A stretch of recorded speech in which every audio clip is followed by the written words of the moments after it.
Hi, Lynn. Welcome to the podcast. I'm so happy to have you here with us today. Thank you so much. I'm so happy to be here.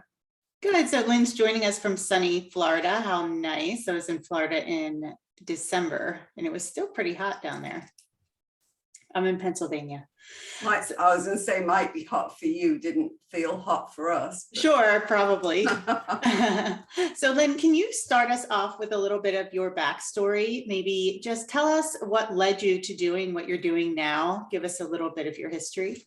So I really started off with being a yo-yo dieter and didn't realize what an effect that had on your health and on your life. You name it, whatever diet it was, I probably tried it.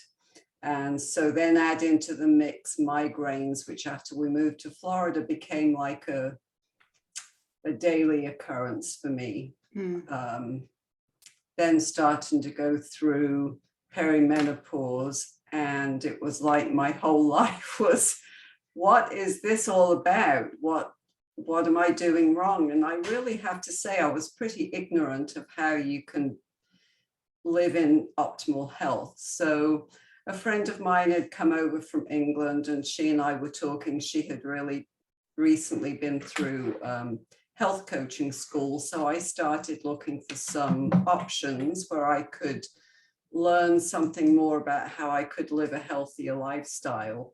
So it was really through that I began to learn a lot of all of the principles for healthy living.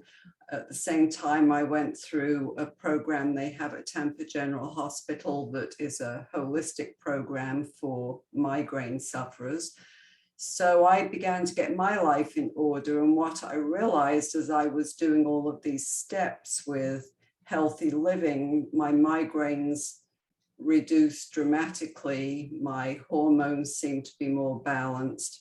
I just felt so different from that 3 p.m. slump in the afternoon where I literally would fall asleep at my desk to feeling like I was living a more energetic, healthy lifestyle. It was a radical change for me, mostly because of my migraines. I had to go all or nothing. So I began this holistic journey and I've stayed on it for the last 9 years. My weight stays stable, my health stays, when people have been sick around me, I have a good, healthy immune system now. And I'm the other side of menopause, but I'm fully conversant with how women feel when they're going through it. For sure. So I was looking at your website and your mission says you are helping women navigate the tumultuous waters of midlife. So I like that description, but can you actually describe that a little bit? What are those waters? I know what those are, but some of our listeners are really just starting to go through that and are in a pretty kind of fragile state, I would say. Yeah. And of course, it depends on the person as to how you go through it. So it can be small things to begin with. You just kind of don't feel normal. You don't feel how you used to feel. You might wonder why you're doing the same things that you've always done, but you're not able to lose weight and you're beginning to gain it. I think fatigue is a big one. Not everybody goes full blown out hot flashes. I have to say mine were really not that bad. So we don't always recognize when we're getting into that perimenopausal stage because it doesn't look the same for everybody. You could have an increase in headaches. It could be really you feel out of balance if you're in tune with your body, because let's face it, all of our hormones during that stage begin to change. Your periods could become heavier, they could become lighter, they could become more frequent or less frequent. So I just want to explain that perimenopause is the period of time that we go through anywhere from late 30s to the early to mid 50s. And that is the state when we're going through all of these feelings. And then menopause is actually 1 year after we've had our last period. So you might find yourself being tearful a lot during that time. You might find that you have crazy mood swings, suddenly going off the handle, as we call it in England, with your kids and just losing it. I've known women that were like totally different people. They went, their families thought they'd gone crazy. Then there's other people, depending on the culture that you come from, and you tend to bury it all down, which of course in turn creates a lot of stress. And a lack of happiness. I think during this period, we tend to lose some of our joy. We begin to question, what is our life all about? What's the meaning of our life? What am I going to do when my kids leave home, because we're getting into that phase? Or maybe they've gone and you've got empty nest, and it all kind of collides and can be huge for you. Or for some women, it's not quite so huge and you don't always recognize the symptoms. Obviously, very low libido as your testosterone goes down, or you might become estrogen dominant, or your progesterone is not what it was. Yeah, so many things that are happening, and Yes. so many things that are hormone driven that we're not really educated Right. on those things, and nobody prepares us. I think they tell us when we're going to get our period. If we're Yes. lucky, we have a mother who tells us something about it, or they'll tell us in school, but no one ever really addresses perimenopause and how long. No. Right. Nobody talks about it. And I think now I've noticed in the last 4 years, it's really become more of a conversation. And I've done several podcasts that specifically relate to menopause and some of the symptoms that people might find helpful.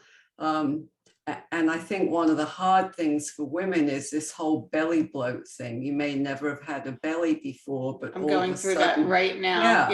yeah.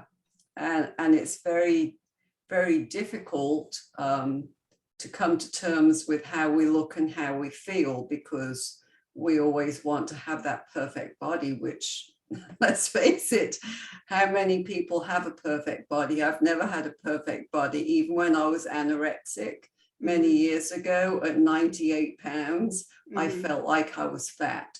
So, you know, a lot of it too has to be our mindset and not getting so down and out about how we feel, but giving ourselves some grace to allow for those changes we're experiencing, because this too shall pass.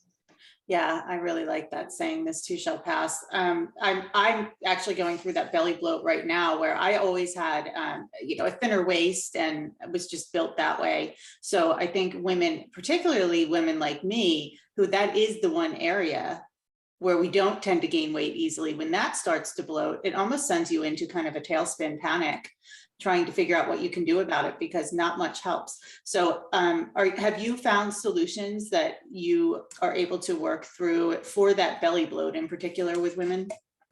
So, I mean, there are a few natural things that you can do with your belly bloat. Of course, we all know that there are exercises that you can do, but they don't necessarily work.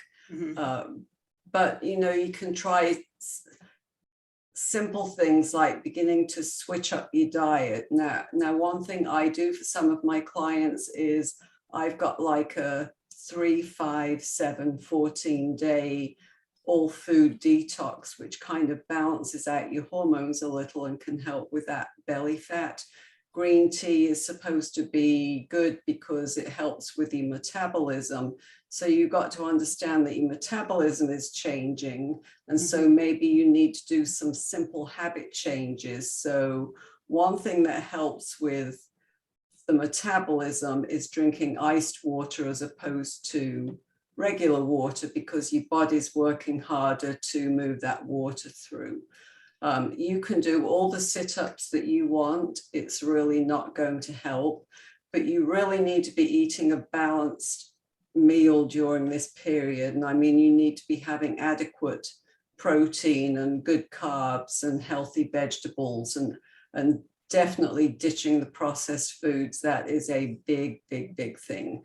And not just the processed foods, but if you tend to be, because at this time in our life, we're craving foods, you've got to make some alternatives. So like I keep on hand for my clients a bunch of sweet treats that are good alternatives that are not filled with sugar, because the sugar causes the inflammation, and we hold that throughout our body, and during menopause that inflammation is even more so. Yeah, I've been thinking a lot about inflammation lately, and what really brought it up for me this past week was, of all things, I got stung by a wasp, and I was stung a few times, and I'm allergic to yellow jackets, wasps. I wasn't quite sure what was going to happen, but anyway, it ended up in this big dramatic day where I was running to the ER and I just swelled. So my whole arm went, my hand went, and I got stung under the chin.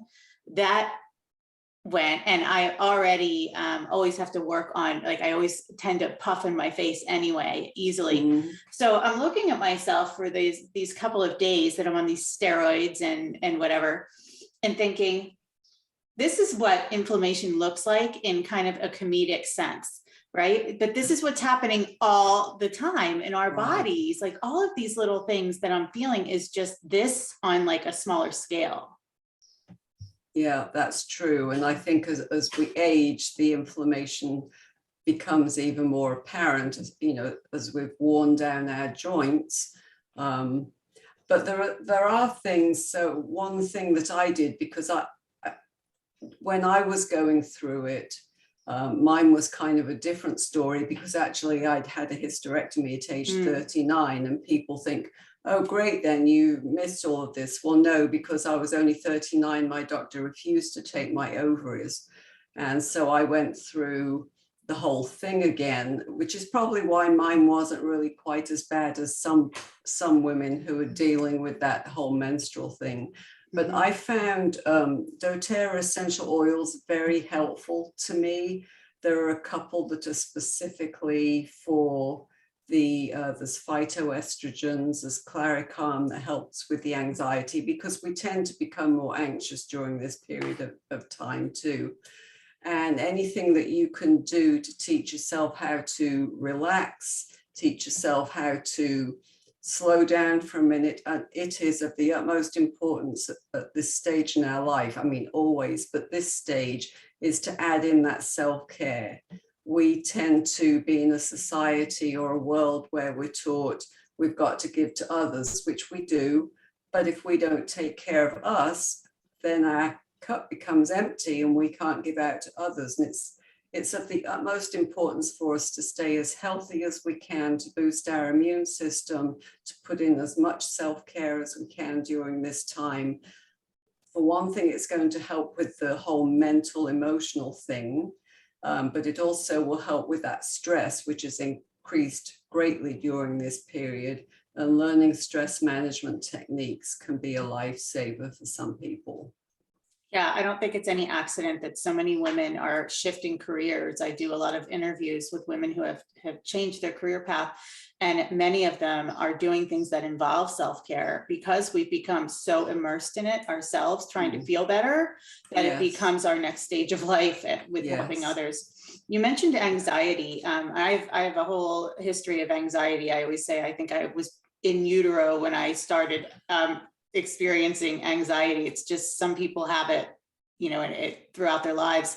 But then when perimenopause hits and it just ramps it up to a whole new level, it can be pretty frightening. So what was your experience with anxiety? Have you experienced that prior to perimenopause? I did experience it prior to, and in England, we never really referred to it as much back then as anxiety. It would be, oh, I'm a nervous person. So that was how it would manifest with me. So when I went to college to learn about nutrition and holistic living, it was one of the things that they were so big on with this whole holistic approach, was learning how to manage your anxiety. And again, that comes down to a lot of stress management techniques, like learning how to breathe properly, learning how to take 5 minutes out of the hour just to have some downtime, how not to overstress yourself. Sleep is just, it's a funny thing, because at this period in our life, we find it hard to sleep. but it's so important to keep our mental health as much as anything else in a good place. And it's really important to have a friend that you can talk to. If you don't have a friend, a health coach or a life coach that will listen to you, because the anxiety is amped up. And again, I used some of my doTERRA essential oils just to give me some peace or some calm. The Clary Calm also helps with anxiety.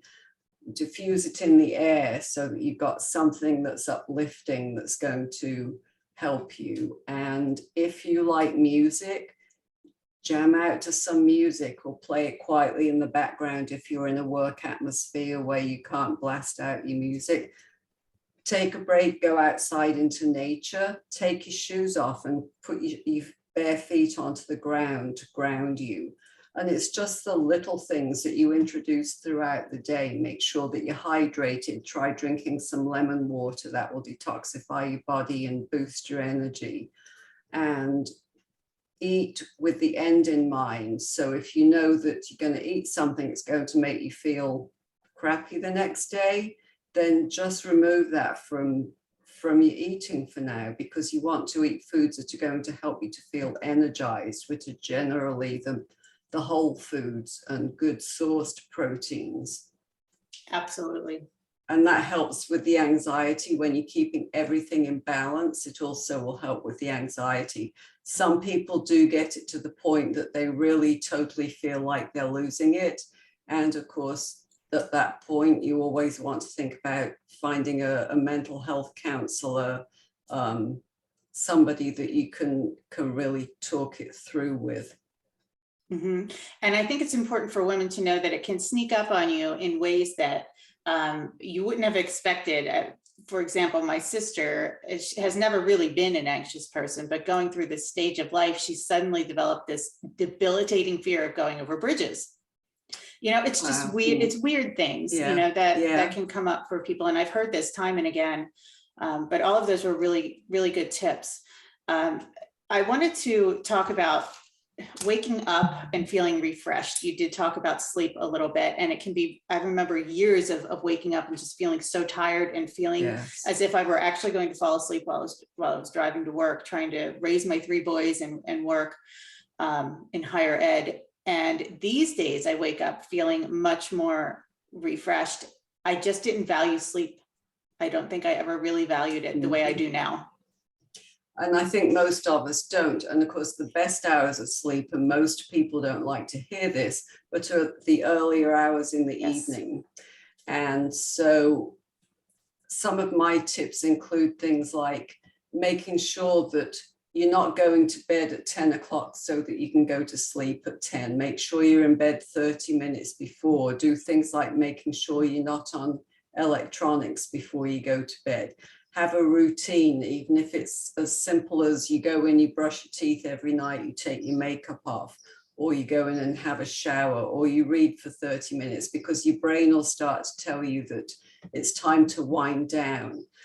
So a couple of the things that I did, now women that experience hot flashes, there are things like pads that you can buy that are like a cooling pad to cool you off, because we all know we're stripping off all the sheets and that doesn't help.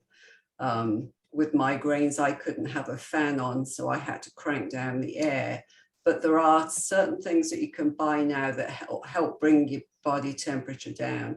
Have next to your bed something like the 2 essential oils I used most, because I liked them, was a mixture of lavender and cedarwood.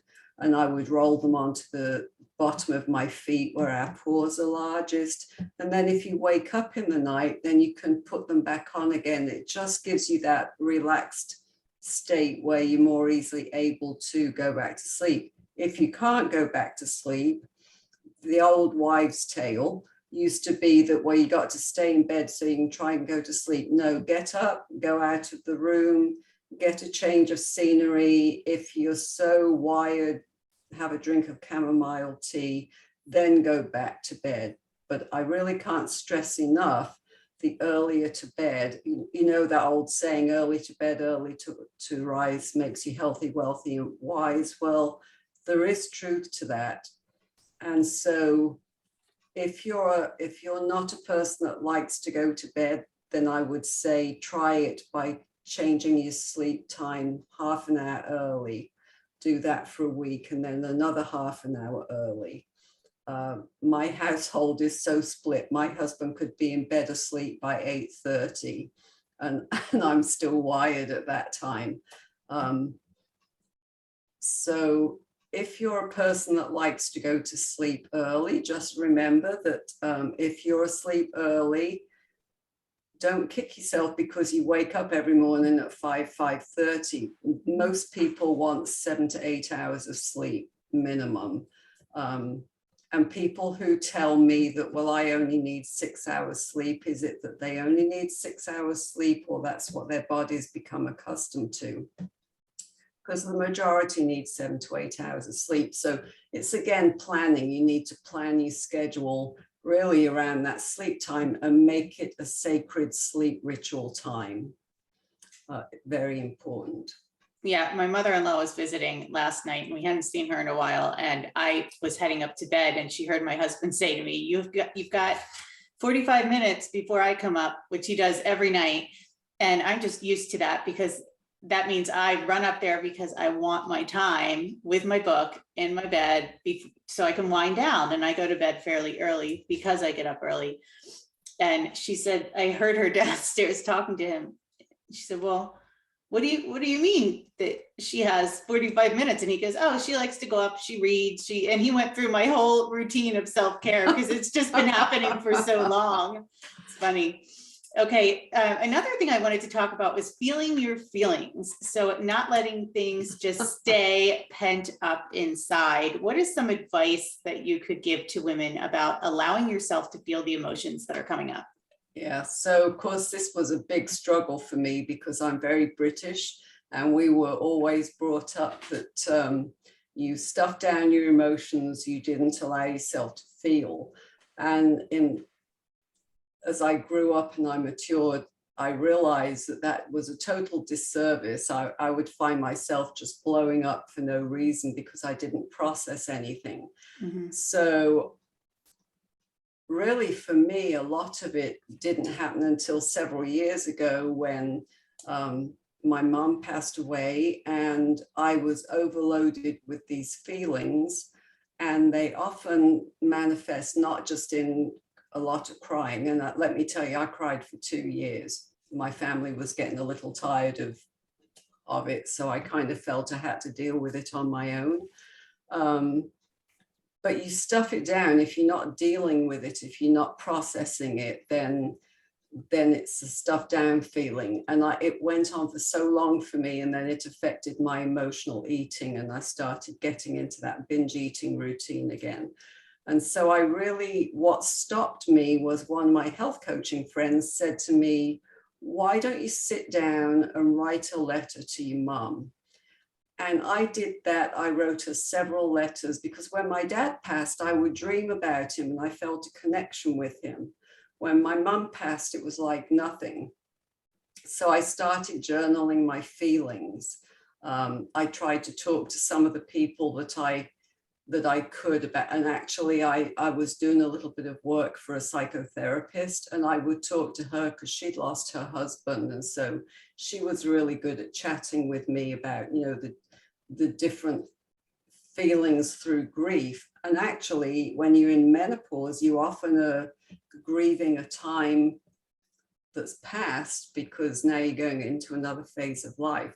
So it was a whole new thing for me to begin to voice how I felt about things and to be able to write it down. Now, some of us don't find it easy to voice our feelings, but if you can start with a notebook or a journal, you'll find that so helpful. It doesn't have to be like all in nice written composition form. It can just be random thoughts that you're having.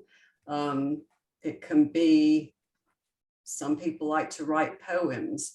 for me to get out of myself, I love music, but you still got, and that would allow me actually to feel some of my feelings, because there's something inside of me, because I've sung since I was a child, that music just touches my heart. And so it allows me a release. So you need to find out what's your release. Meditation is a great way to get some release, because you begin to process things in your mind and in your thought processes.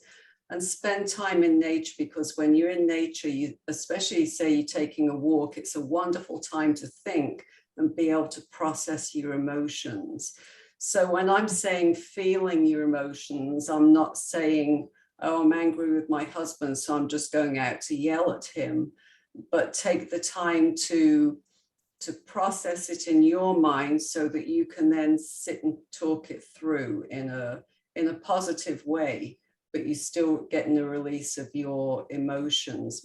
Most of us, and I think people in the States are the same to a degree, they can work on some emotions and can be real open with that, but not with other parts of their emotions. And I'm not saying go out there and dribble it all to everybody. You can do it in a private setting, in your own journal, in your own way.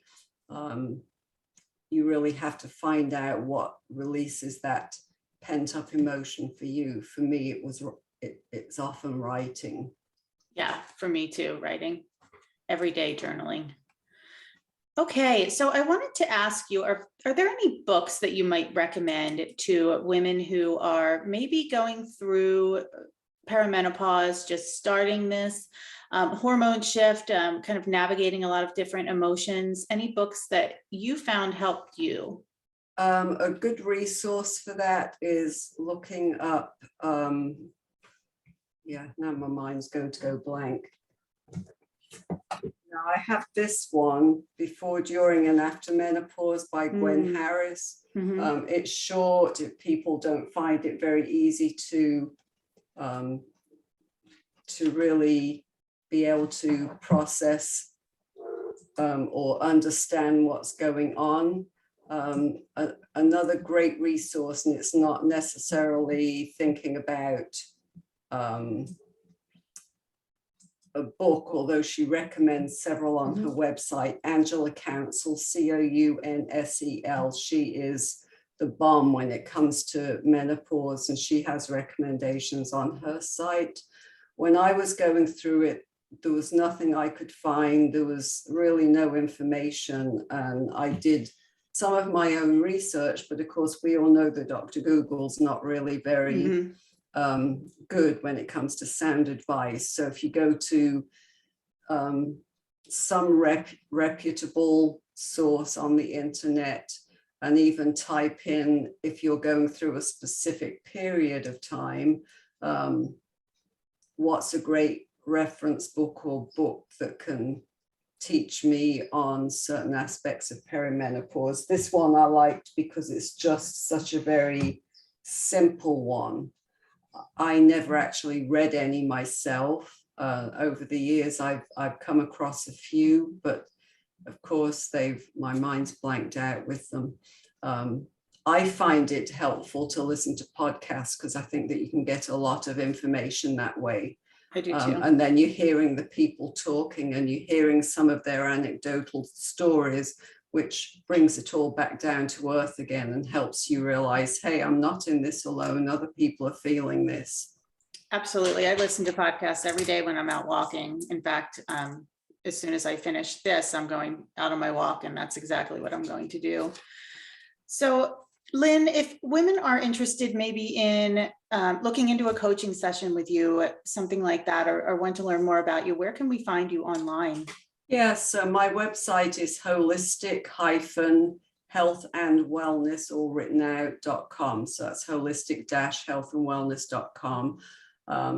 I also have a Facebook group, the Energized Healthy Women's Club, that, you know, is for women who are in midlife. For coaching, I do offer a free 30-minute consultation, and there is a contact form on my website for them to fill out, or they can email me at lwadsworth@verizon.net and just ask to schedule. I don't have a scheduler because I leave that for my podcast, and I find it more convenient for people just to know when is their best time of day, but I'm happy to do that. And I do month by month coaching, and I do 3-month packages, just depending on what people's needs are. Because for some, they can learn it, they can take it in, they're done. For others, they really need more walk through and help and step-by-step solutions. Sure. Well, thank you so much, Lynn. I'm going to end here. I Thanks. think we've gotten a wealth of information from you, and I appreciate you joining me here today. Thanks, Carrie.